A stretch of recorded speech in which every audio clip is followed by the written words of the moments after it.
E aí pessoal, tudo bem? Boa tarde. A gente vai testar aqui a live, porque a gente tentou fazer uma meio-dia e por algum motivo não deu certo. Hoje a live vai ser com a Letícia. Vamos ver certo.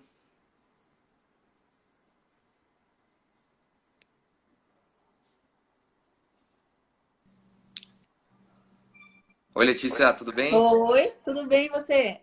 Tudo ótimo. Pô, bom que deu certo. A gente estava tentando fazer uma live agora há pouco, direto com a Luciana Ledesma, que está na Holanda, mas não deu certo. Por algum motivo, eu não sei o que aconteceu, mas que bom que acho que a gente está fazendo tanta live aqui.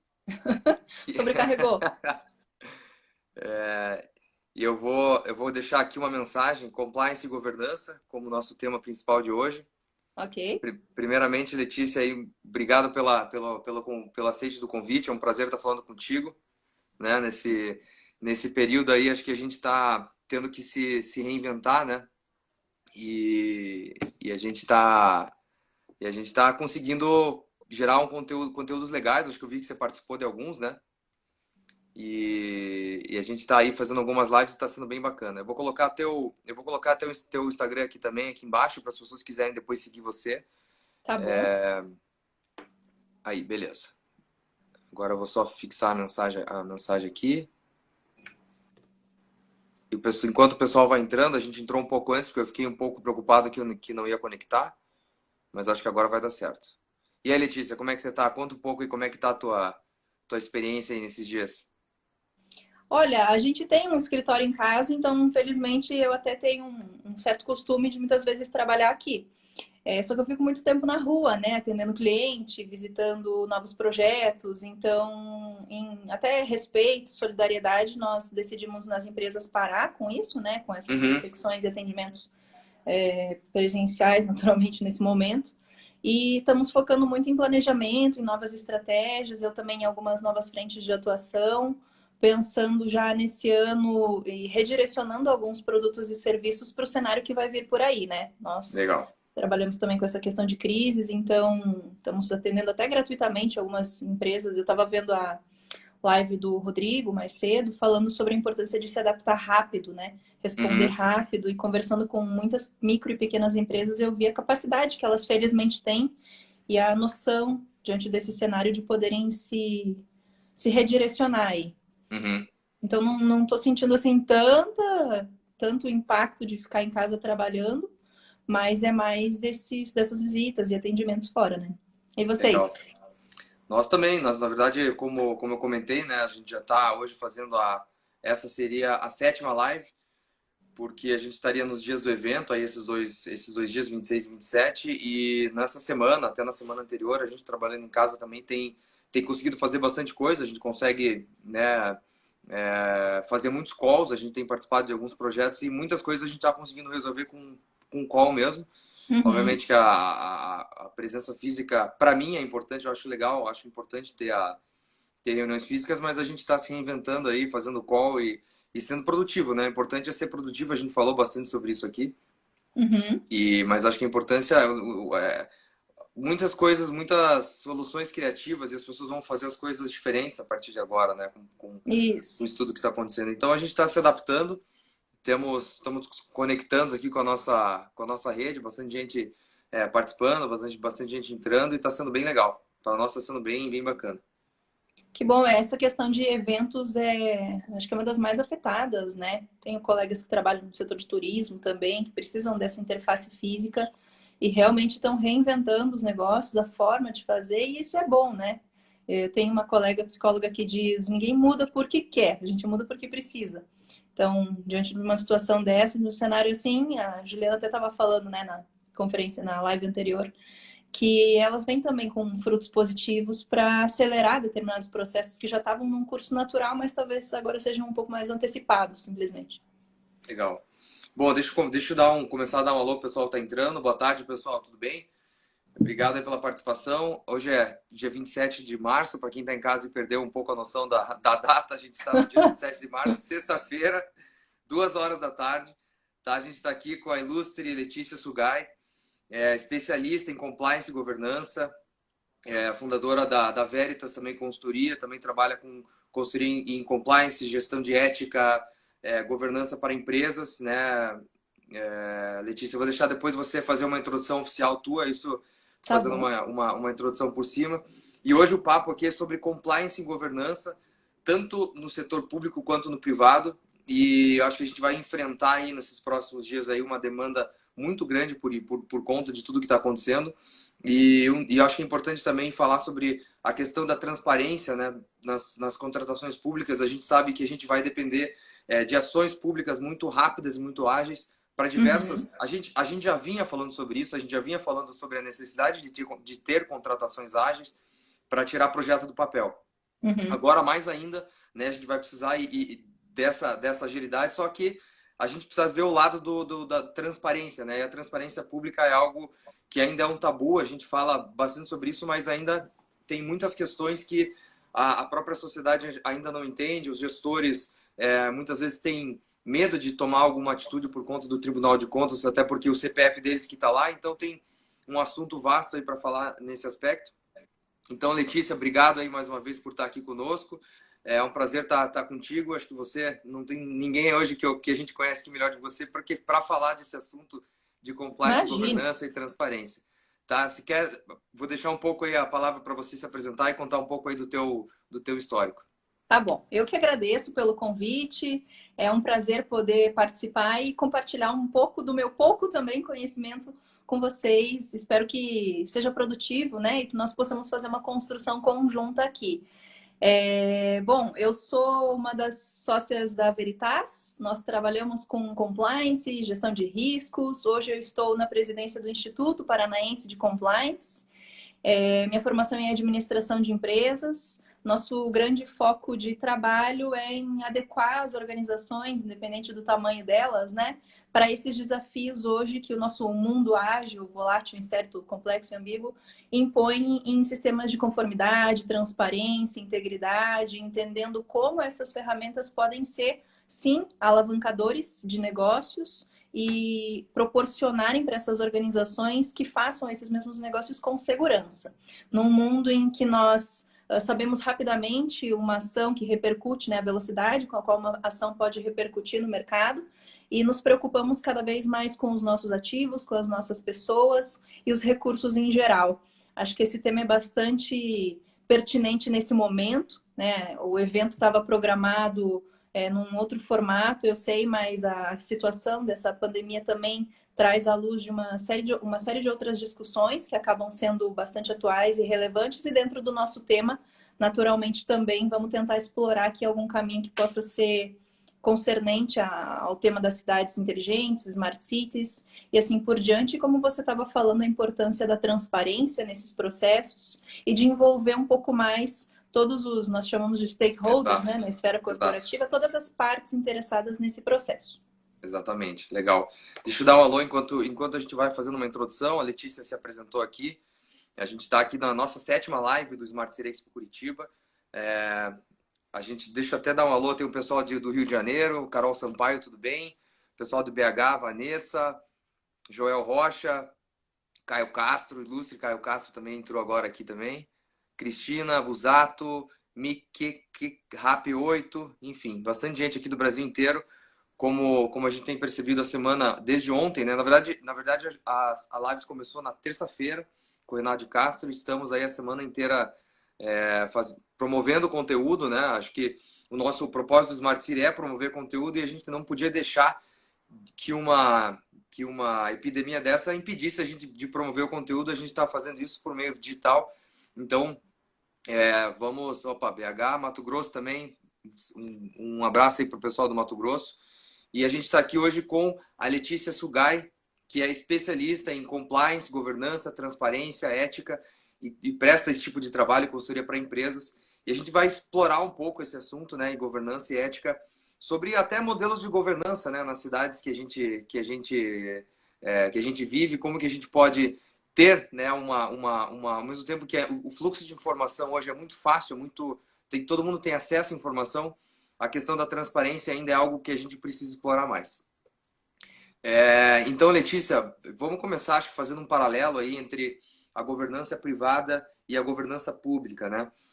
Por que que a gente precisa adaptar alguns conceitos, né, em termos de governança pública e privada? Onde está de fato a diferença e onde que a gente precisa tomar cuidado em termos de governança? Aí, quando a gente fala em governança, a gente já está falando em ética, a gente está falando em transparência e a gente está falando em compliance também. Até seria legal até para você explicar para quem está chegando, antes disso, o que que é compliance, né? Acho que muita gente ainda tem um pouco tem um pouco da dúvida, né, do que é compliance, e aí a gente vai para esse paralelo entre a governança privada e a pública.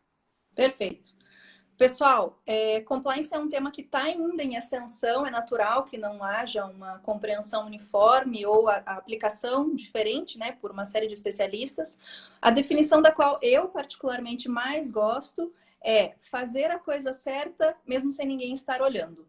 Mas trazendo um pouquinho da definição técnica, compliance vem de uma palavra em inglês que é to comply, o verbo to comply, e ele traduzindo para o português significa cumprimento.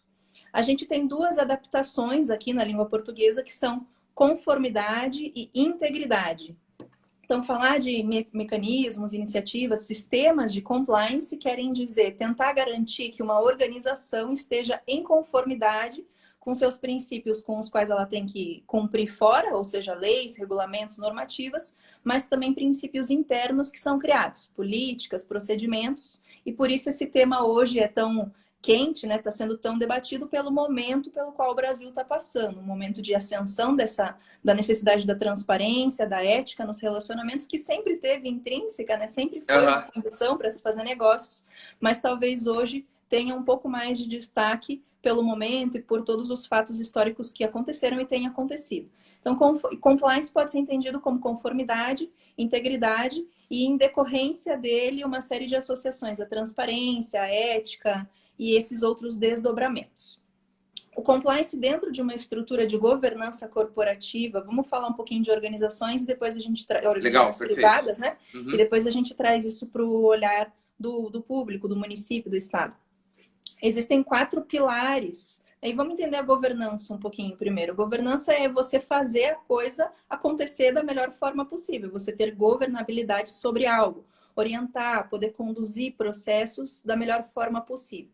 Então, entendendo isso num ambiente corporativo, existem 4 pilares que garantem uma governança, uma boa gestão de uma empresa. O compliance é um deles, justamente porque ele está falando de iniciativas de conformidade, de ética, de transparência, né? Existem outras, ou os outros 3 pilares de accountability, ou de prestação de contas, de equidade, de tratamento com as outras partes interessadas. E o compliance talvez esteja tomando uma proporção tão grande que ele quase que está saindo de dentro desses 4 pilares e virando um mecanismo de governança por si só. Mas na teoria e na literatura ele ainda é interpretado como estando dentro ali desses pilares. Vejam, então, investir nessa frente é colocar suas forças ali para melhorar a gestão ou a governança dentro da tua empresa, da tua corporação. Trazendo isso um pouquinho e aí ele se desdobra em termos de uma série de mecanismos, né, de detecção, de prevenção e de resposta a incidentes que possam vir a acontecer, ou a riscos, a situações específicas. Dentro de uma esfera pública, existe necessidade da gente adaptar um pouco isso para pensar em mudanças em capacidade de resposta para atender o nosso principal cliente, seja ele, né, qual seja o cidadão. Então, nós estamos falando de um mercado competitivo, de um mercado privado que gera uma necessidade de adaptações em função de outras variáveis às quais essas empresas estão sujeitas, e de um mercado público que muitas vezes não está não vive a mesma realidade. Então, talvez pensar em termos de governança aqui queira dizer trazer um pouquinho mais dos critérios de competição para melhorar esses sistemas, de incentivos e de avaliações externas, para que esse compliance, essa transparência, prestação de contas e equidade de tratamento entre todos os envolvidos também aconteça. E aí existem algumas boas recomendações também na literatura e na prática do que a gente vê de municípios que têm sistemas de gestão e de governança desenvolvidos, né? Cidades novas, recentes, que têm essa interface forte com todas as partes com as quais elas estão envolvidas, que dizem respeito principalmente a lideranças, estratégias e controles que são aplicados nessa realidade. Então, a estrutura da governança privada ela pode ser quase que replicada no público, digamos assim, mas com pitadas de alguns outros elementos que garantam essa personalização da coisa, entendendo que a coisa pública e a privada tem realmente essas particularidades e precisam ser tratadas como tal, com essas diferenças. Compliance ele vai sim ser um mecanismo unânime, uniforme entre as duas, que pode existir ali, mas esses outros elementos podem ter características diferentes, contemplando esse sistema mais macro de governança. Não sei se me fiz explicar. Acredito que sim. Até eu vou deixar, como sempre, né? Eu vou deixar aberto aí para quem está participando, para quem está ligado aí nessa live que fala sobre governança, compliance. A Letícia estava explicando um pouco o que é o compliance, sobre o que é criar um mecanismo de conformidade nas empresas, e atender a algumas regras, né? E aí ela trouxe a questão da integridade. Então, pessoal que está aí, fique à vontade de fazer perguntas, né? Acho que é legal também fazer esse paralelo. A maior parte das pessoas aqui trabalha em empresas privadas, então a gente pode entrar bastante também nesse aspecto. Até é a especialidade da Letícia, né? A questão de empresas. Depois, até no final, eu vou fazer um gancho com relação a isso. Vamos fazer um comparativo aqui entre o que é uma cidade enxuta e uma cidade eficaz, né? Então, assim, no sentido de não necessariamente uma cidade enxuta na estrutura de governança traz eficácia, né? Não adianta, ou seja, reduzir quadro de pessoas ou reduzir processo, isso não vai trazer eficácia, né? Sim. Então, como que você vê isso, assim, né? Em tempos em que tudo é desenhado no sistema just in time, e assim, que a gente está lidando com uma situação de corona, enfim, falta estrutura e capacidade de atendimento. Como que você vê isso, Letícia? Sim, eu vejo que nós não podemos confundir enxutez, se essa palavra existe, com agilidade. A capacidade de nós atendermos com agilidade a demandas do mercado, dos nossos clientes ou de qualquer órgão regulador é diferente ou não necessariamente ela está atrelada ao fato de termos uma estrutura enxuta. Né? Falando de eficiência e eficácia, você pensar nos meios, nos processos, em melhorar processos. Pensa uma indústria que faz 1000 vezes durante o dia o mesmo processo. É claro que ela vai aperfeiçoando isso e vai deixando esse processo mais eficiente, mas não significa que a sua entrega no final seja tão eficaz quanto poderia. E se a sua estrutura for mais enxuta, mesma coisa, né? A gente não pode fazer esse paralelo de agilidade com essa enxutez. Então, às vezes, o grande foco em dar eficiência e pensar no meio, no processo, no aperfeiçoamento disso, faz com que nós percamos essa agilidade e, inclusive, a qualidade na prestação do atendimento. Vejam o cenário pelo qual nós estamos passando. Estrutura enxuta, pensada justamente nesse modelo de negócios just in time que nós temos hoje, possibilita um aprendizado rápido, né? Esse learning by doing, e fazendo e corrigindo, e errar rápido, aprender rápido, mas hoje a gente sofre com alguns efeitos colaterais da nossa falta de estrutura física, né? De exames, enfim, para fazer os diagnósticos e os testes numa situação de pandemia.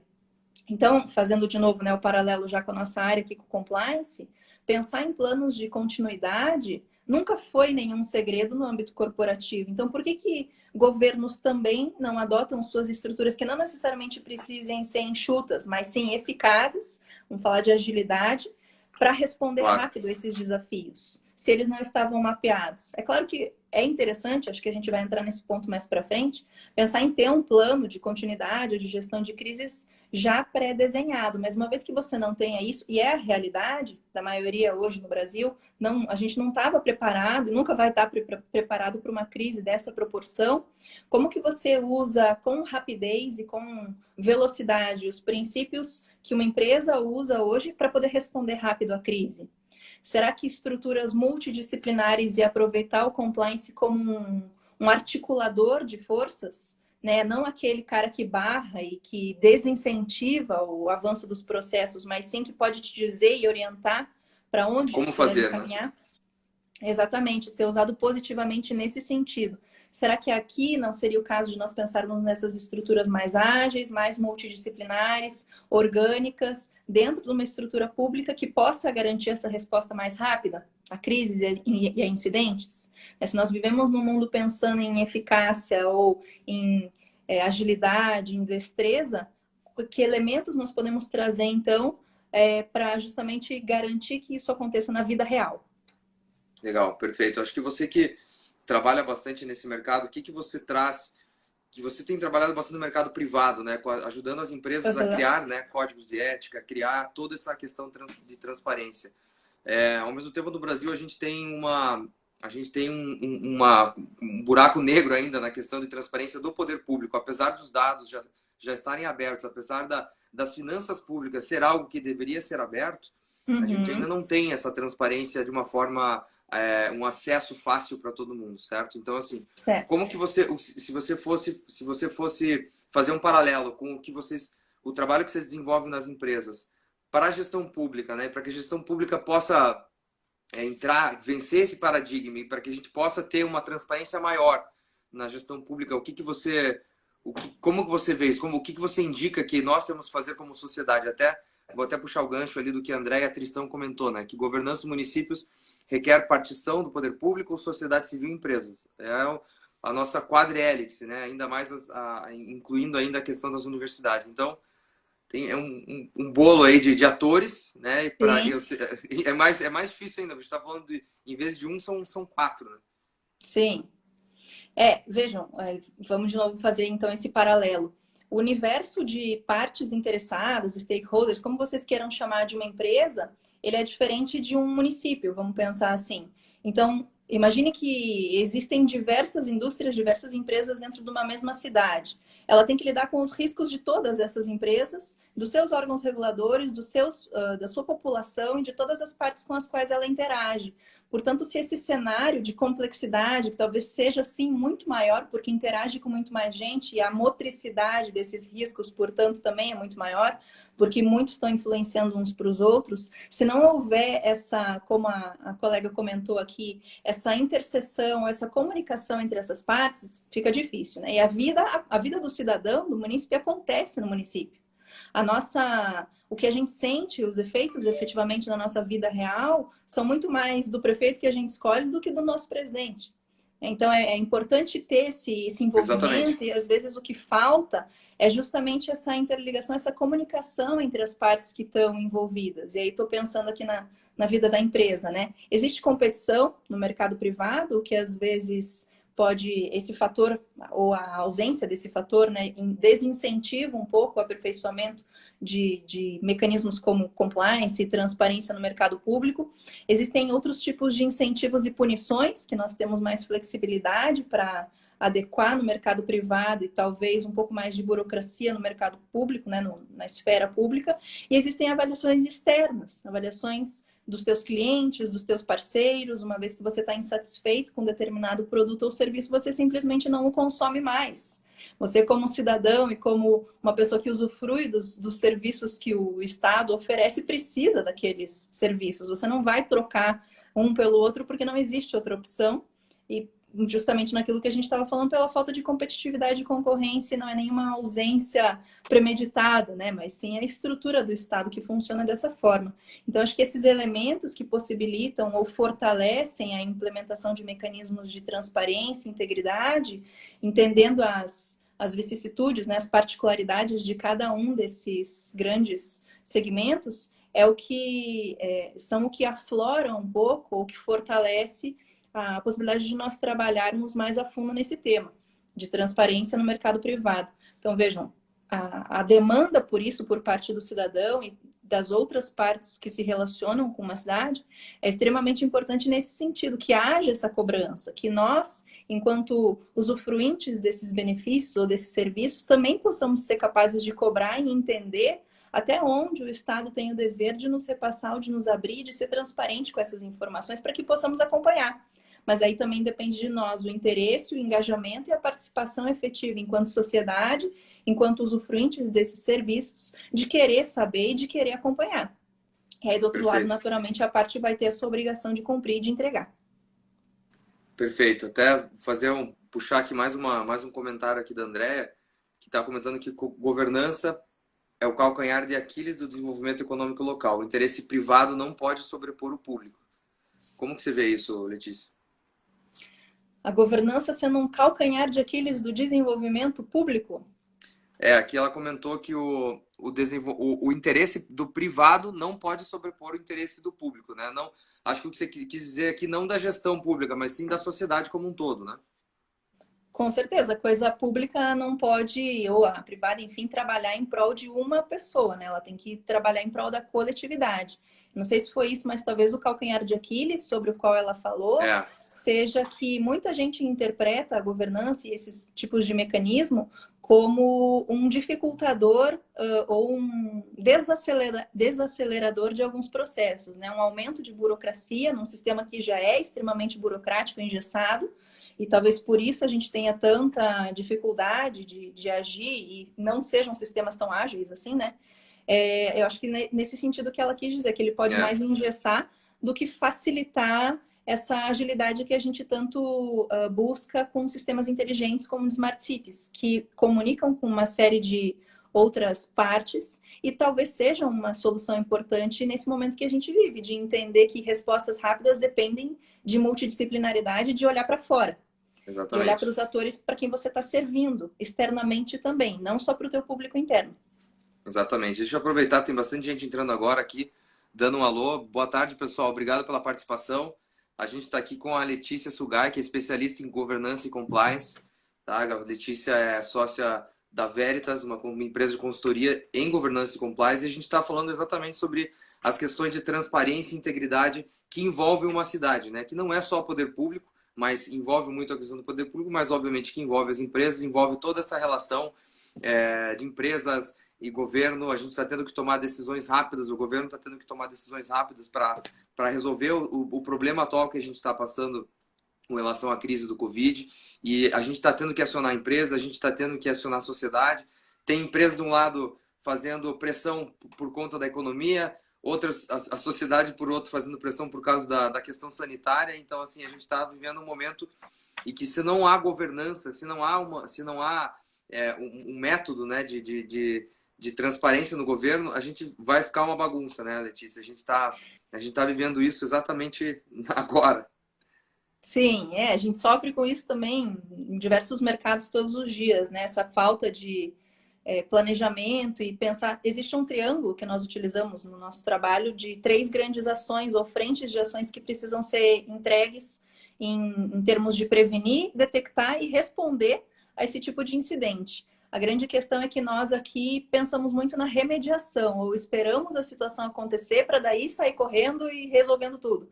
Então, planos de prevenção e detecção são tão importantes quanto para que esse triângulo esteja um pouco mais equilibrado e nós estejamos também preparados, entendendo agora que essas situações são reais, elas podem vir a acontecer em qualquer momento. Situações de crise ou fatores que elas têm uma probabilidade de ocorrência muito baixa, mas um impacto muito massivo em toda a sociedade. É exatamente o que está acontecendo agora. E falando um pouco dessa questão da dificuldade de governança ou de agir rápido, fazendo só um paralelo, né? Se vocês, eu não sou da área do direito, mas só fazendo um paralelo com isso, né? A Constituição de 88, ela trouxe um pouco mais de autonomia para os municípios, mas talvez essa autonomia não tenha vindo imbuída com outros mecanismos de gestão que lhes capacitasse para estarem preparados para esse tipo de situação. Então, falta um pouco a capacidade de gestão e de monitorar alguns indicadores que hoje nós vemos em pequenos, médios e até em algumas grandes cidades, porque esse crescimento ou essa mudança aconteceu de uma forma descentralizada, mas talvez não preparada da forma como poderia ou deveria ter sido. E aí hoje os reflexos, a gente enxerga os reflexos disso até hoje, né, nesses sistemas de gestão que vão se aprimorando conforme nós vamos fazendo, evoluindo, aprendendo e nos confrontando com situações como essa que nós estamos vivendo hoje. E trazer um pouco, portanto, né, do que a gente estava falando desses mecanismos ou dos princípios da iniciativa privada para o público, torna-se difícil, por exemplo, alcançar metas, porque a gente não tem sistemas de gestão tão bem estruturados Exatamente, e a exatamente. participação das próprias partes envolvidas no público, É, né? Que imagine das outras que são as partes externas. exatamente. Vamos ter uma pergunta legal aqui da Ana Abreu. Ela está perguntando, além da participação em assembleias legislativas, por exemplo, né, espaços formais de participação, como e onde o cidadão pode participar para contribuir com a boa governança pública? Eu acho que o que a Ana está falando é que a gente já tem acesso a câmaras municipais, a Assembleia Legislativa, a gente pode participar de sessões e o cidadão ele tem, de certa forma, voz. Né? Mas além disso, que outras formas, né, a gente pode até, quem sabe, ser mais efetivo no sentido de conseguir participar dessa governança pública, e aí, como você mesmo comentou, né? A gente é afetado muito mais pelas decisões do prefeito. Eu gostei dessa colocação, porque a gente vive numa cidade, a gente não vive num país, nem num estado. Uhum. Obviamente, a gente vive num país, mas nós vivemos, basicamente, a gente sofre os problemas da cidade, né? Então, Sim. Uhum. a gente usa os serviços da cidade, né? A gente vive na cidade. Então, acho que é o que a Ana Abreu quis colocar é exatamente isso. Como que a gente pode participar mais ativamente dessa governança pública da gestão urbana, vamos dizer assim? Eu acho que tentar incrementar um pouco esses elementos da governança privada para o setor público, quais sejam, Legal. estimular um pouco dessa competição. Por que que a gente vai utilizar, usufruir de algum tipo de serviço público, é mal atendido e diz, ok, nós não temos o que fazer, porque não existe outra alternativa, simplesmente, né? Nós temos que nos conformar com aquilo porque não tem mais onde recorrer se você precisa resolver alguma questão naquela esfera. Pensar em cobrar também dessas instituições que tenham canais de comunicação onde você possa fazer relatos. No âmbito privado a gente chama de canal de denúncias, canal de ética, uma ouvidoria, e que essas pessoas tenham os seus benefícios, né, os seus pagamentos, enfim, atrelados a esse tipo de desempenho também. Hoje a gente já usa no meio privado alguns indicadores para Legal. remunerar com bonificações executivos e outros colaboradores, não só em relação ao seu desempenho técnico, mas também a critérios de transparência e integridade. Seria muito legal se a gente pudesse atrelar isso a um plano de carreira público. Imagine um servidor que então tem um processo extremamente complexo, né, de concurso para entrar em algum cargo específico, mas tem o seu acompanhamento, seu desempenho avaliado por uma série de outras Legal. questões que a gente também possa avaliar, uma vez que somos os usufruintes principais desses produtos ou serviços. Então, dar esse elemento de avaliação externa. Naturalmente, acompanhar as pessoas que a gente escolhe como nossos representantes públicos. Eu vejo que, às vezes, existe um desconhecimento nosso da própria parte legislativa, da nossa própria cidade, né? E uma série de desatualizações em relação às leis municipais. Eu vi agora, recentemente, um movimento grande que foi feito por baixar ou deixar de estar em vigor, né? Mais de 3 mil leis aqui em Curitiba que não faziam mais sentido nenhum e ninguém acompanha, só gera uma sobrecarga. Então, eu acho que tem que se Exato. lidar com isso como um organismo vivo, entendendo que um município passa e o seu sistema de governança por mudanças, que tem que ser vivas, ativas, com a colaboração de todas as partes envolvidas. A gente também tem uma série de organizações do terceiro setor que possibilitam essa cobrança, essa fiscalização mais ativa por parte do poder público.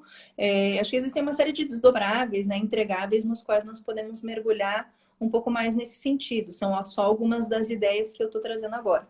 Legal, não, acho que o pessoal também está comentando, acho que agora a gente entrou num ponto bacana, porque é exatamente isso, acho que sozinho, nós como cidadãos que sozinhos não fazemos nada, mas participando de associações, participando da sociedade civil organizada, como você mesmo comentou, né? Hoje, organizações sociais desempenham um papel importante nesse tipo de, vou chamar de cobrança, mas ao mesmo tempo faz parte da governança da cidade. A gente tem aqui o pessoal comentando também sobre os conselhos regionais profissionais, fóruns, sindicatos, cooperativas, associações.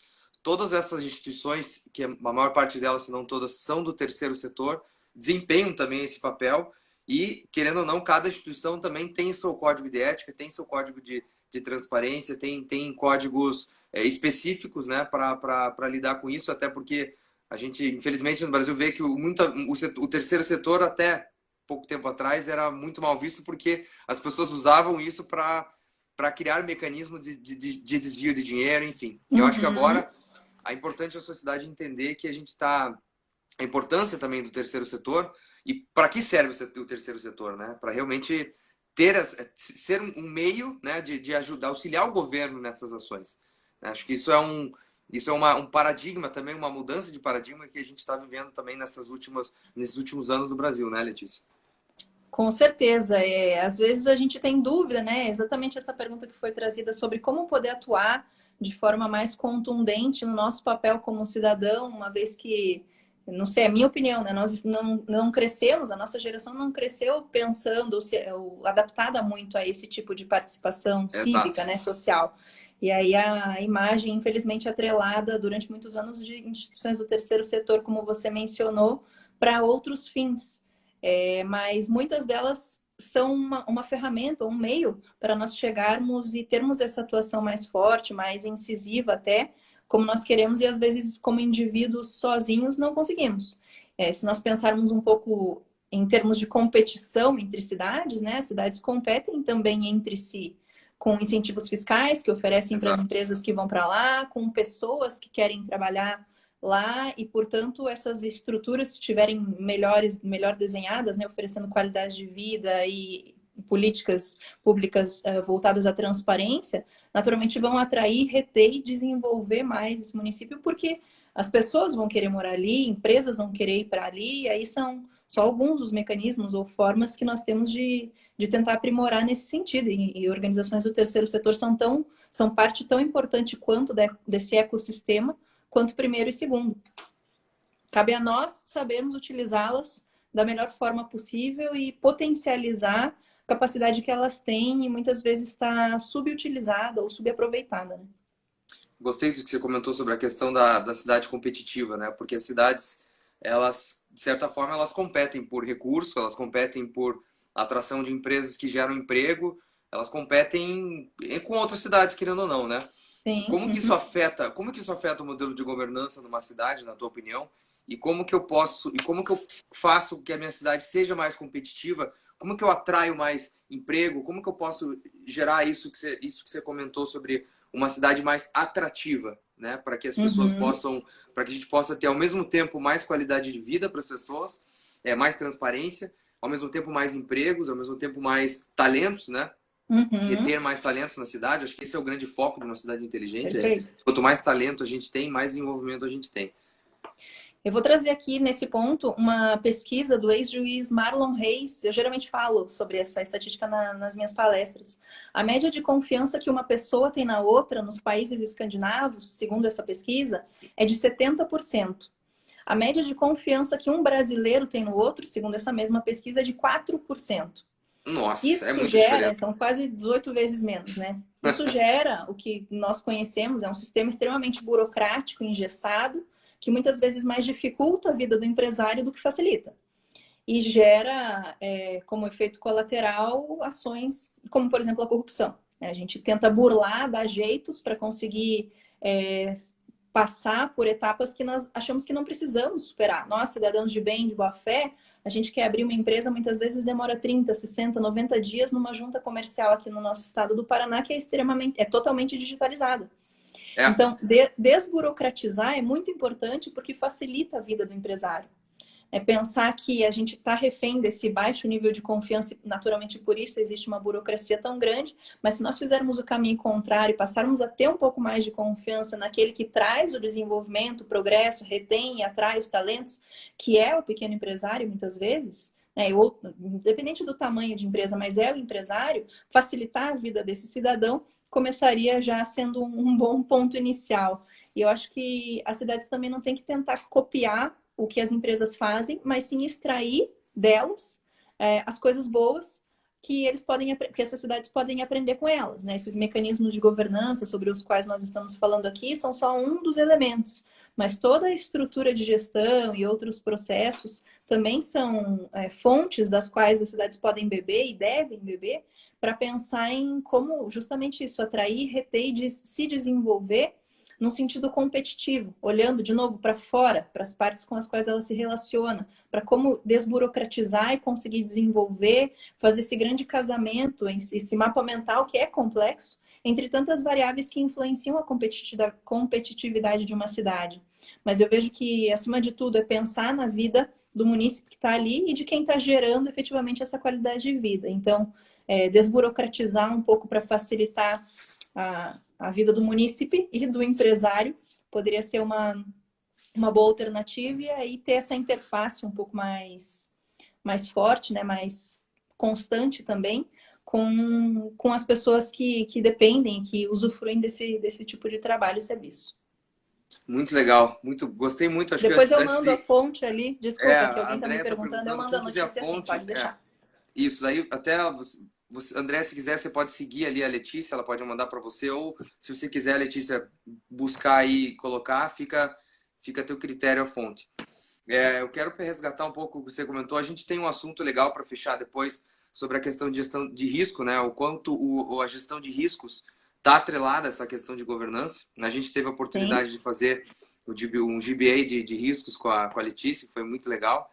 E só que eu quero retomar um pouco esse assunto da confiança, porque a confiança ela é um indicador muito legal para você poder medir exatamente isso que a gente falou agora sobre a atratividade de uma cidade ou até de um país, nesse caso, você comentou sobre os países escandinavos, né? E Uhum. infelizmente no Brasil a gente está ainda muito para trás, a gente desconfia de tudo, a gente tem o Tribunal de Contas desconfia de tudo porque a gente tem um histórico ruim. Mas todo mundo se pergunta, e isso é uma coisa que nos afeta todo mundo que está aqui, essa questão da confiança, a questão de você viver num país onde você desconfia do outro, onde você desconfia da pessoa que está passando do outro lado da rua, se eventualmente à noite é um assaltante ou não, se desconfia do Sim. dono, do dono da loja, se ele está querendo ganhar em cima de você ou não. E isso está em todas as camadas da nossa sociedade, né? E quando a gente fala em cidades inteligentes, as cidades inteligentes está intrínseco falar em cidades humanas. Eu acho que a confiança ela faz parte do processo de uma cidade inteligente, porque uma cidade inteligente ela cria isso que você comentou, um senso de uma comunidade, um senso de você estar vivendo com pessoas onde você, querendo ou não, você tem que confiar, né? A cidade é uma Uhum. extensão da nossa casa.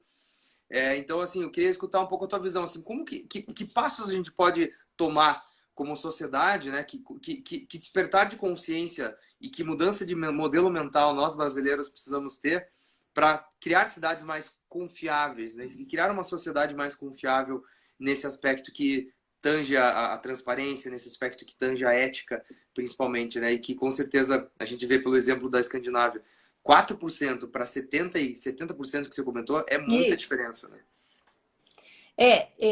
A gente não cria muita coisa, a gente copia muita coisa, né? Então vamos É, pensar nos bons exemplos que nós temos já e deles do que podemos extrair.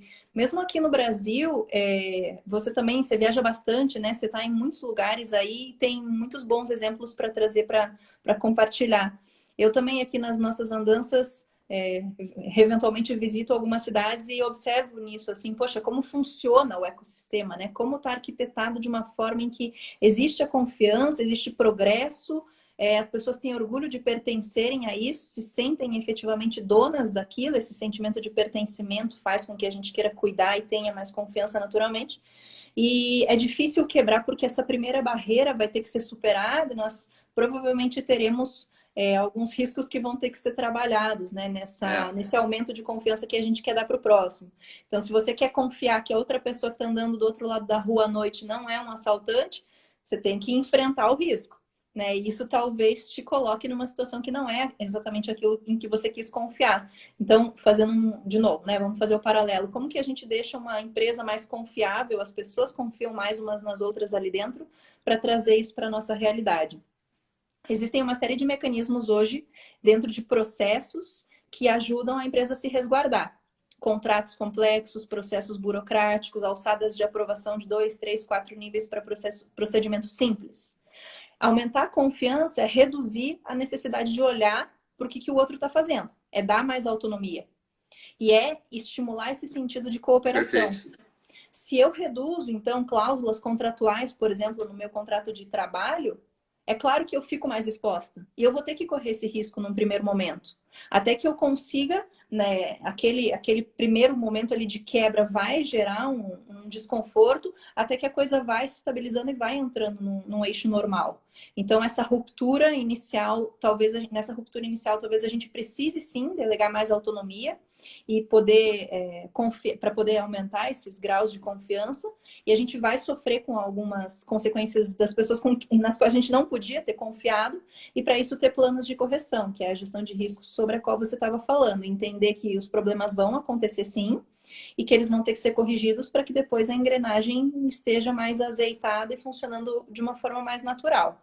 Mas eu vejo que a importância de desenvolver esse senso de cooperação, de pertencimento, de coletivo, é o que vai aumentando esses níveis de confiança, desburocratizando e facilitando processos na vida das pessoas. Não tanto engessando, mas sim dando mais confiança para, de novo, né, aquele princípio do compliance. Fazer a coisa certa sem ninguém estar olhando. Você não Exato. precisar estar olhando, precisar ficar cobrando a todo momento, confiando que o outro está fazendo a coisa certa. O princípio, o mindset tem que ser revertido. Não de que o outro vai fazer a coisa errada e eu preciso punir, mas de que ele vai fazer a coisa certa e se acontecer alguma coisa errada, aí sim vem a punição.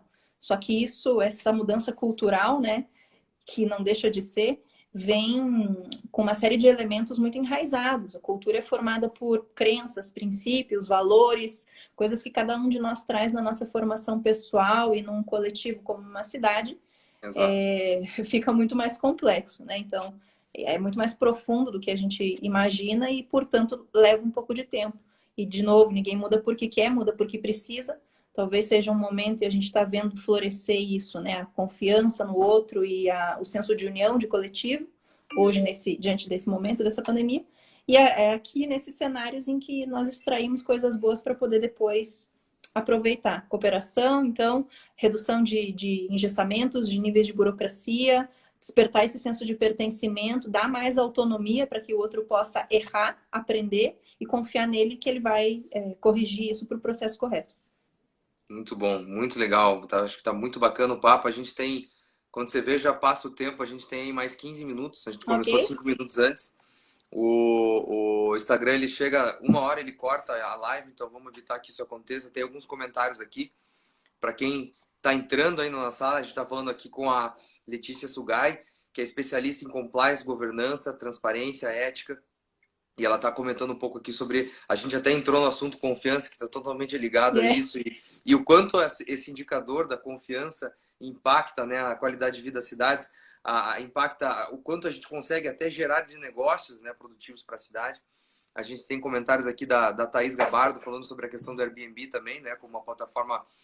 Hoje as plataformas online, essas plataformas de compartilhamento, né, a economia compartilhada estimula exatamente isso, né, estimula a confiança, estimula você confiar no que outras pessoas estão fazendo. Obviamente que isso não isenta, isso não exime os problemas, mas Sim. aumenta muito, né, a qualidade do serviço e aumenta, e as pessoas elas acabam criando mais confiança, né, com essas as plataformas de economia compartilhada, e ao mesmo tempo elas trazem, é engraçado, porque ao mesmo tempo elas trazem mais governança e mais controle sobre os ativos, né? Sim, é até engraçado, né? O quanto a gente confia nessas plataformas e nessas soluções mais do que em outros elementos. Às vezes, quando eu estou fazendo apresentações ou palestras, eu peço para as pessoas pensarem se elas conseguem pensar em 5 pessoas do relacionamento delas a quem elas confiariam a vida delas. E geralmente mais da metade não consegue pensar, porque é algo muito sensível. E aí nós Uhum. atrelamos justamente aquele percentual que eu trouxe, né? De um índice de confiança muito baixo entre nós, gerando esses ecossistemas frágeis, com elos sensíveis, né? Que você pode ter uma corrente super forte, se um dos elos estiver fraco, corre o risco muito grande de se quebrar. Então, se isso no coletivo tiver desenvolvido, azeitado, e essa confiança for sendo proliferada no bom sentido, né? Positivamente, é natural que você dá o primeiro voto de confiança, o outro devolva, mas sempre tem que ter alguém para startar isso. E aí cabe a nós, então, pensarmos nesses modelos de como romper essas primeiras barreiras. Muito legal. Será que dá tempo da gente falar um pouquinho sobre riscos e o quanto a gestão Claro, de riscos a gestão de riscos está atrelada à questão da governança, principalmente até do lado do gestor público, né, que tem que lidar com vários riscos, e obviamente empresários também, mas como que você vê a questão da gestão de risco atrelada à governança, atrelada ao compliance, principalmente? uhum. Eu fiz um estudo no ano retrasado sobre. Eu conversei com 40 organizações, inclusive públicas aqui do nosso país todo, né? Eram de várias cidades, sobre a visão delas de como atrelavam os temas de riscos e compliance. E vejam, a gestão de riscos já é muito mais antiga na nossa literatura e na nossa prática, talvez, do que o tema do compliance. Eles têm uma interseção muito forte. Vamos voltar para aquelas três ações de prevenir, detectar e responder. A gestão de riscos tem a grande obrigação de olhar para essas três frentes e desenvolver planos adequados. Então, o município, ele, com todo o potencial que tem de gerenciamento, né, e de alcance sobre milhares de pessoas, ele tem sim a obrigação em pensar em planos de prevenção, detecção e resposta a qualquer tipo de risco que possa afetar a vida do cidadão e o município enquanto esfera jurídica, digamos assim, né, enquanto instituição. O que Aham. acontece hoje é que existem uma série de planos para pensar na detecção e no atendimento, no dia a dia, na rotina, efetivamente, nas nossas rotinas, mas pouca dedicação para pensar na prevenção dos riscos e na resposta aos riscos, que é exatamente o que nós estamos vivendo hoje. Uhum. Né? E voltando para o início da nossa conversa, planos de ação eficazes, mas não tão ágeis, que demoram para ser implementados, respostas que demoram para vir, né? Porque nós não consideramos uma série de riscos ou fatores que podem vir a acontecer na nossa realidade enquanto município, enquanto cidade, enquanto coisa pública. Então, a gente tem alguns elementos ali de identificar os riscos, de avaliar essas probabilidades e de entender efetivamente qual vai ser a nossa resposta diante disso. Avaliar com métodos quantitativos, estatísticos, entender qual é o colapso que isso tudo vai gerar na nossa economia, em uma série de fatores. Para isso, equipes multidisciplinares, entendendo, né? Imagine reunir todas as secretarias ali, todos os órgãos, a academia, a população, sociedade civil, e fazer um trabalho conjunto de um plano de gestão de riscos ou de continuidade para uma cidade que está sendo afetada fortemente por essa pandemia. Imagine a riqueza de conteúdo que não vai sair em termos de planos de Com ação certeza. entregáveis, executáveis, né? Não adianta também só ficar no plano da especulação, tem que pensar no que fazer e ser algo hands-on também. Mas que nós possamos avaliar isso, então. Eu vejo que a gente tem um pouco de carência disso nas duas esferas, né? Tanto na pública quanto na privada, em nos imaginarmos em cenários futuros, em situações que têm uma baixa probabilidade de ocorrência, mas um impacto muito forte nas nossas vidas. E aí, quando Exato. isso acontece, a gente não sabe o que fazer, acaba trazendo planos mais emergenciais. Então, as duas matérias conversam, riscos e compliance, uma vez que uma depende da outra, seja compliance, dependendo de riscos, né? Para entender qual vai ser a melhor forma de proteger aquele negócio, aquela instituição, aquela cidade, de qualquer impedimento que ela possa ter. O conceito técnico de risco é aquilo que te desvia de de atingir o seu objetivo. Então, quais são os grandes objetivos de uma cidade inteligente? O que pode te desviar de atingir isso tudo? Se isso tudo estiver mapeado e a gente souber como agir, caso isso venha a acontecer, fica muito mais fácil recorrer e ser inteligente, ser responsivo e ágil nesses momentos. Exatamente. Até acho que vou fazer um paralelo aqui com a situação que a gente está vivendo hoje, né? Qual que era a probabilidade de a gente passar por uma pandemia no estágio que a gente está? Talvez era muito baixa, mas o impacto muito alto, né? E como que Uhum, as cidades estavam preparadas para isso, né? E aí entra um pouco do modelo de governança, o modelo de conseguir resolver problemas de forma ágil, né? Algumas uhum. cidades, eu acho que Curitiba está, de alguma forma, está conseguindo agir de forma rápida com algumas questões de saúde.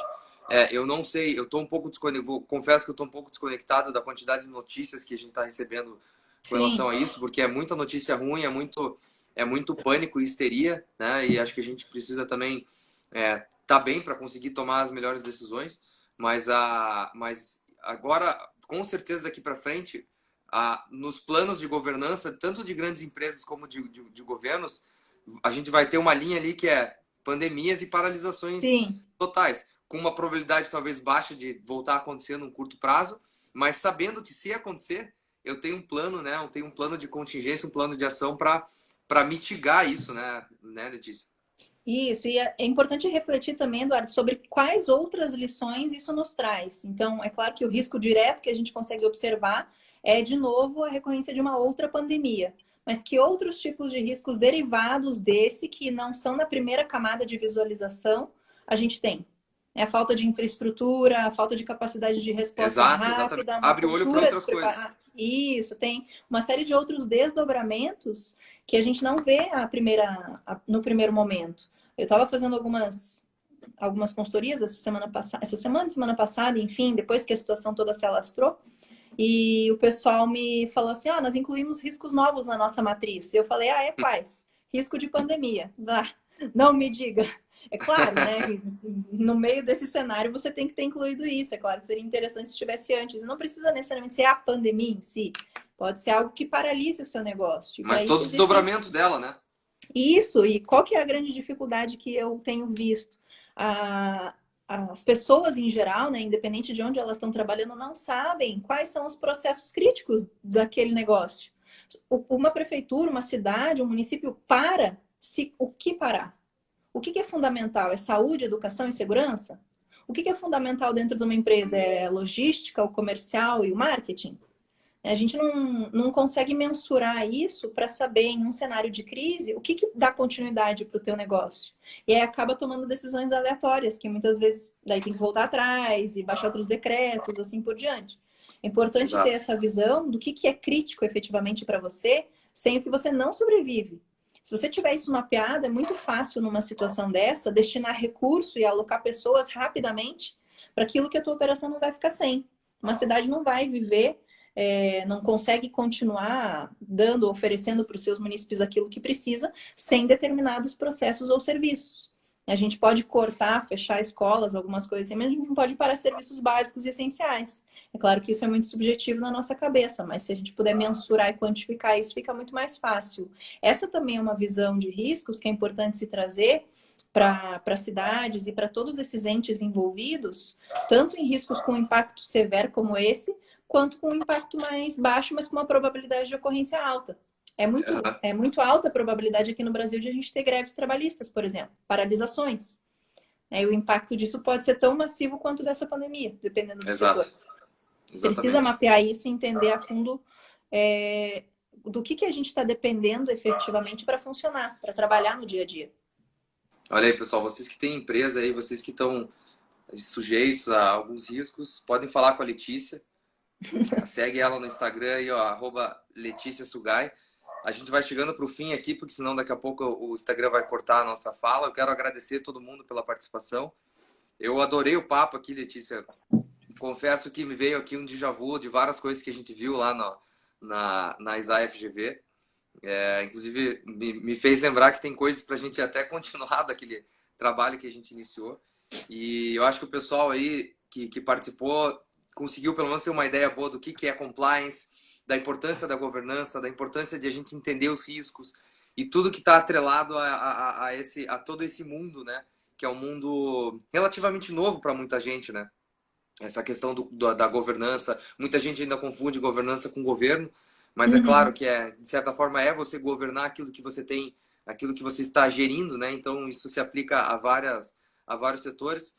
Então, tchau. Oi, Gabriela, tudo bem? Dá um alô para a Gabriela ali que está na Espanha. Então é isso, Letícia, obrigado mais uma vez. Tá? A gente vai contar com a tua participação presencial quando a gente tiver o evento de novo presencial em junho. Eu tenho certeza que essa tua palestra de hoje vai atrair muita gente querendo ver, né, a tua fala lá quando a gente tiver o evento presencial. E eu agradeço aí mais uma vez todo mundo que está aí. A nossa próxima live vai ser agora às 4. E, Letícia, mais uma vez, obrigado. Imagine, eu que agradeço pelo espaço, por poder falar um pouquinho desse tema que é importante para todos nós, né? Pelo qual eu sou extremamente apaixonada. Estou à disposição sempre quando vocês precisarem e espero mesmo que possa ter contribuído um pouquinho para todo mundo que estava aí assistindo, para os demais que vão ver depois também, enriquecer um pouquinho os debates nessas lives que vocês estão fazendo e parabéns pela iniciativa de terem mantido, né? Embora a programação física tenha que ter sido cancelada, de estarem levando esse conteúdo para as pessoas que seguem vocês, que é importante de debater nesse momento sensível. Obrigada também pelo convite e estou sempre à disposição. Maravilha. Eu agradeço mais uma vez. Fala o pessoal aqui, a Gabriela aqui também está mandando um alô, dizendo que está gostando das palestras. A Andréa Tristão está pedindo se puder disponibilizar algum material. Acho que se daí você pode entrar em contato com ela direto. E estamos à disposição aqui, pessoal. Se quiserem mandar mensagem pro nosso Instagram, Smart Ciência Curitiba, a gente está conectado, né? A gente não podia nem não estar. Estamos conectados aqui para conversar com vocês, para a gente poder trocar ideia e nos ajudar a gente pensar em soluções para passar por essa fase e para transformar cidades mais inteligentes, mais resilientes. Letícia, um ótimo final de semana. Obrigada. Falamos em breve. Um ótimo final de semana para todo mundo e até a próxima live. Valeu. Obrigada. Para vocês também. Um beijo. Até mais. Tchau. Tchau, tchau.